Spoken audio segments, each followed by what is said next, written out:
What are some things you can show us about how the Lord prepared Joseph to do this great work that he's about to do? Joseph Smith's preparation kind of happening two ways, right?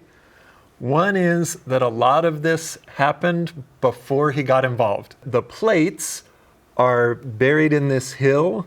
We call it the Hill Cumorah now, in honor of that. That's near his home. He wasn't born there. His family had ended up settling in New York after some really strange things happened. A volcano erupts in Indonesia. It changes the climate for the next year. And in Vermont, they called it the year without a summer, because in June, everything was freezing and crops died.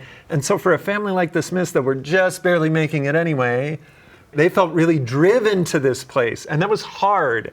And getting set up was hard, and they had to work all the time. And what was Joseph doing? Sometimes he was selling concessions outside revival meetings. Wow. And taking in all kinds of different churches and how they were doing things because they had to work hard. And he lived right by this hill, right? And so when Moroni comes to him, he's not sending him on a mission far away. It's right close. And Moroni tells him things there have been prepared already. In verse 34, he said there was a book deposited written upon gold plates, giving an account of the former inhabitants of this continent and the source from whence they sprang. He also said that the fullness of the everlasting gospel was contained in it as delivered by the Savior to the ancient inhabitants.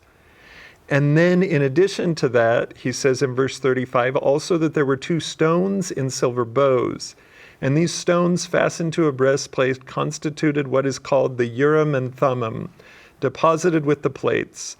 And the possession and use of these stones were what constituted seers in ancient or former times, and that God had prepared them for the purpose of translating the book.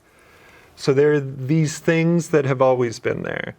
And then we read in verses 53 and 54, when Joseph goes to the hill, he doesn't immediately take the plates. There's a time of preparation.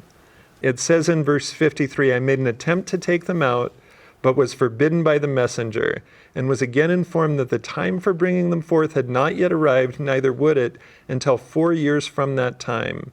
But he told me that I should come to that place precisely in 1 year from that time, and that he would there meet with me, and that I should continue to do so until the time should come for obtaining the plates. Accordingly, as I had been commanded, I went at the end of each year, and at each time I found the same messenger there, and received instruction and intelligence from him at each of our interviews, respecting what the Lord was going to do, and how and in what manner his kingdom was to be conducted in the last days. So Joseph gets these precious years to get ready, not only for the Book of Mormon to come forth, but for all the work that's going to need to follow that.